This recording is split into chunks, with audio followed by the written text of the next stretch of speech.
L'info de la semaine, c'est la reprise du procès de Laurent Gbagbo et Charles Blé Goudet à La Haye. Depuis 2 jours, la Cour pénale internationale entend comme témoin le général Deto Leto, qui fut commandant des forces terrestres des ex-forces de défense et de sécurité. L'ancien président et son ancien ministre des Sports sont jugés notamment pour crimes contre l'humanité. Alors, devraient-ils être les seuls sur le banc des accusés? La justice internationale est-elle partiale?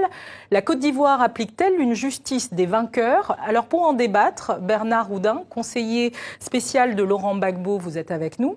Bonsoir. Face à vous.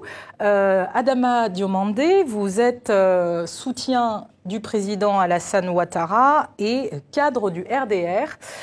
Messieurs, merci. Une première question. Merci d'avoir accepté notre invitation. Messieurs, la CPI donc, est largement critiquée pour ses négligences, notamment dans l'enquête concernant l'ancien président Laurent Gbagbo. Bernard Oudin, pensez-vous que c'est un procès crédible qui a lieu en ce moment à la CPI? C'est un procès qui est tout sauf crédible.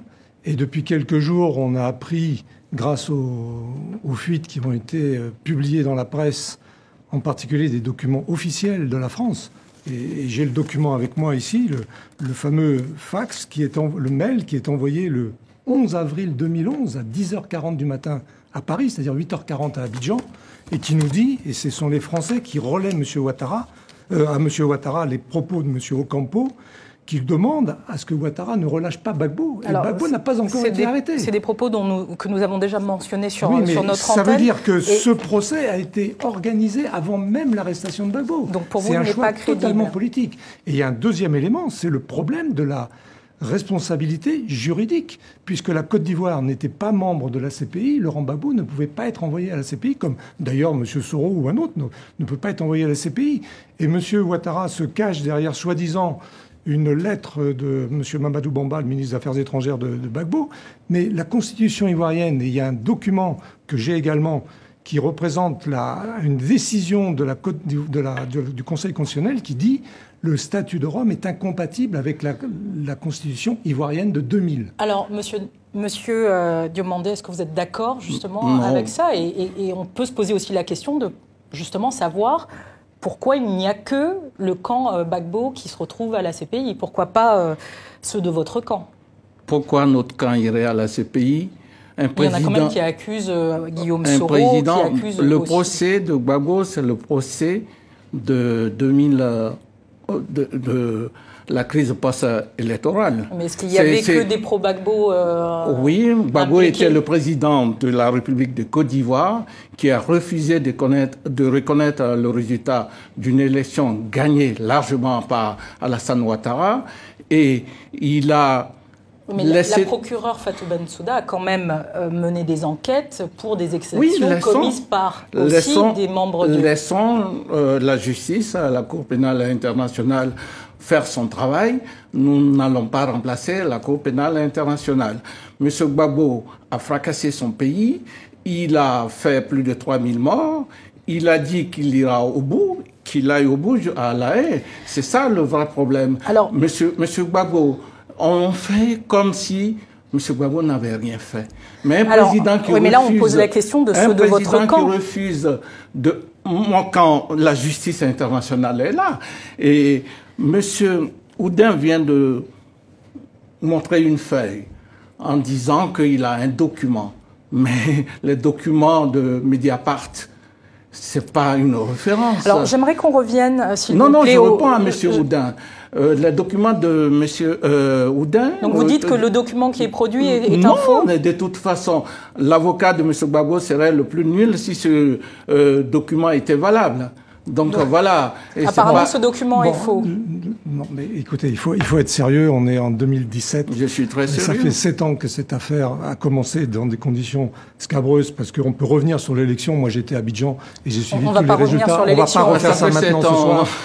On ne va pas faire ça ce soir, mais je peux vous dire que d'abord, le document n'est pas faux. Ça vient directement du Quai d'Orsay. Ça vient directement, ça fait direct. Change de logiciel. Non, s'il vous plaît. Je ne vous ai pas interrompu, vous ne m'interrompez pas. Le document n'est pas faux. Il est suivi de dizaines et de centaines de documents qui pourront être publiés bientôt et qui montrent que c'est une forfaiture absolue. C'est vous qui le dites? Je termine. Et pour ce qui est de la Côte d'Ivoire avec la CPI, je suis formel, la Constitution ivoirienne interdisait d'envoyer un citoyen ivoirien. Ça vaut pour M. Ouattara. Par contre, M. Ouattara avait tous les critères en tant que président au Golfe et que s'était donné la direction des FRCI, il est responsable du massacre de Douékoué. Alors, s'il vous plaît, justement, on va essayer d'avancer. Alors, s'il vous plaît, Bernard Oudin, on va essayer justement d'avancer parce qu'aujourd'hui, les Ivoiriens, ce qu'ils veulent, c'est la justice. Parce qu'il y a eu plus de 3000 morts quand même en Côte d'Ivoire. Il y a des victimes. Il y a au moins 10 000 personnes aujourd'hui qui attendent que les crimes de sang soient jugés, que ce soit des deux côtés. Il y a une certaine impunité de chaque côté. Est-ce que vous êtes d'accord avec ça? Moi, je ne suis pas d'accord avec ça. Monsieur Diomandé. Je ne suis pas d'accord avec ça, puisque c'est lui qui a causé ces crimes contre l'humanité, c'est le président de la République qui était en place. Parce que s'il avait accepté les résultats des élections comme le monde entier a constaté, et il n'y aurait pas ces crimes. Moi, je dis qu'il n'y a pas de justice de vainqueur. Moi, je fais confiance à la justice de mon pays. Monsieur Gbagbo a dit, quand il est venu à La Haye, qu'il ira jusqu'au bout et qu'il était content d'être à La Haye. Une question quand même pour les Ivoiriens qui se posent la question de il n'y a pas de justice des vainqueurs. 83 personnes ont été jugées entre 2015 et 2016, qui appartenaient quasiment toutes au camp Gbagbo. Oui. Il y a eu des convocations et des inculpations du côté du camp d'Alassane Ouattara, on va dire. Pourquoi la justice est plus lente dans ces dossiers-là? Quelle inculpation il y a eu dans le camp d'Alassane? Il y a eu des com-zones, il y a eu différents acteurs qui ont été... Vous voulez mettre sur le même plan, c'est lui qui a violé la Constitution, c'est lui qui a fait tuer des Ivoiriens, c'est lui qui a fait cramer, ses partisans ont fait cramer des ressortissants de la CEDEAO sur le même plan. Moi, je pense que les deux personnes qui sont à La Haye sont à leur place. Maintenant, la justice va se faire. S'ils sont libérés, ils reviendront en Côte d'Ivoire. Mais je ne pense pas. 7 ans déjà, bon, je pense que ça continue. Bernard Oudin? Oui. Bon, M. Diomandé Adama est toujours dans le même délire 7 ans après, c'est dommage pour lui. Mais je vais prendre juste l'exemple d'Oradour Soglan, Douékoué, qui est un Oradour Soglan ivoirien. 1000 morts dans la journée. Dans l'ouest du pays. Hein. Un responsable identifié par les Nations Unies, par Amnesty International, qui est le commandant Loseni Fofana. Et ce monsieur, qu'est-ce qu'il est aujourd'hui? Patron du bataillon de l'Ouest. C'est-à-dire qu'aujourd'hui, il est le patron de la région militaire où il a massacré en 2011 des milliers et des milliers d'Ivoiriens. Et il n'y a pas qu'à Douékoué, il y a Petit Guy Trozon, il y a Naïbli. Vous parliez de gens qui sont à l'étranger. Je vais régulièrement en Afrique de l'Ouest, en dehors de la Côte d'Ivoire, malheureusement pour moi. Je ne peux pas rentrer en Côte d'Ivoire actuellement. C'est vous qui le dites. Si vous n'avez rien à vous reprocher, vous pouvez venir en Côte d'Ivoire. Monsieur, il y a des dizaines de milliers d'Ivoiriens qui sont toujours... Il y a des dizaines de milliers d'Ivoiriens qui sont toujours en exil. Vous êtes dans vos ramassis de mensonges. Messieurs, s'il vous plaît, pour rester dans ce débat, justement, est-ce que les forces de défense et de sécurité aujourd'hui en Côte d'Ivoire sont intouchables? Si on entend l'exemple que vous donnez. Prenez tous les com-zones qui sont aujourd'hui chefs. Personne n'est intouchable. C'est mon tour. S'il vous plaît. Personne n'est intouchable en Côte d'Ivoire. Terminez votre phrase rapidement, s'il vous plaît. Je termine ma phrase.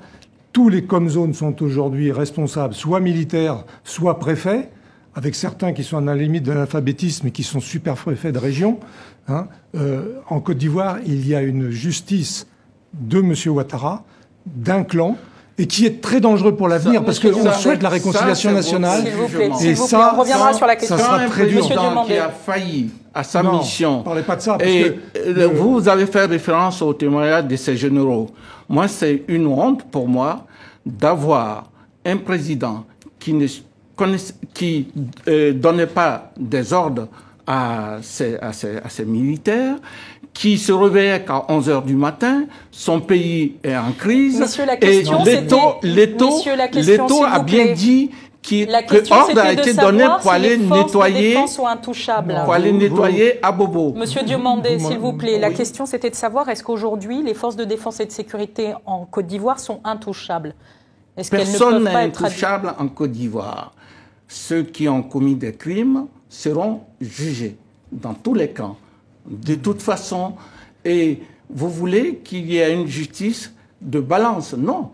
Celui par qui le malheur de la Côte d'Ivoire est arrivé doit être jugé d'abord. Personne ne sera dans l'impunité dans notre pays. Et moi, je fais confiance à la justice de mon pays. Monsieur Oudin peut comparer et critiquer la France. Alors, il y a eu l'arrestation. Si Monsieur Oudin se sent tellement mal en France, s'il a mal à sa... S'il vous plaît, on sort du débat, on sort du débat. Bernard Oudin... Tout le malheur de son président... S'il vous plaît, on sort du débat, là. On est sorti du débat.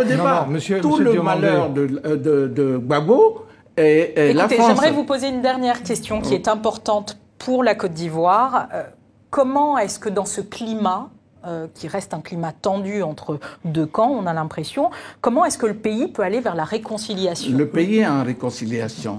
Je peux vous dire, je viens de là, il y a une semaine, c'est le clan Gbagbo qui pense que le pays n'est pas en réconciliation. Mais vous allez aujourd'hui, dans tout le pays, il y a une reconnaissance réelle au président de la République. Merci beaucoup, Monsieur Oudin, rapidement, s'il vous plaît, sur la réconciliation. La seule façon que la Côte d'Ivoire se réconcilie, c'est que Laurent Gbagbo rentre dans son pays, que Laurent Gbagbo participe à la réconciliation nationale. S'il vous plaît, c'est la seule personne en Côte d'Ivoire qui est capable de dire aux gens du nord, du sud, de l'ouest et d'ailleurs de se réconcilier. Merci beaucoup. C'est la seule façon et vous le comprendrez bientôt. En 10 ans, il a éclaté la Côte d'Ivoire. Merci, messieurs, d'avoir participé à ce débat. C'était important pour éclairer la question de la justice en Côte d'Ivoire.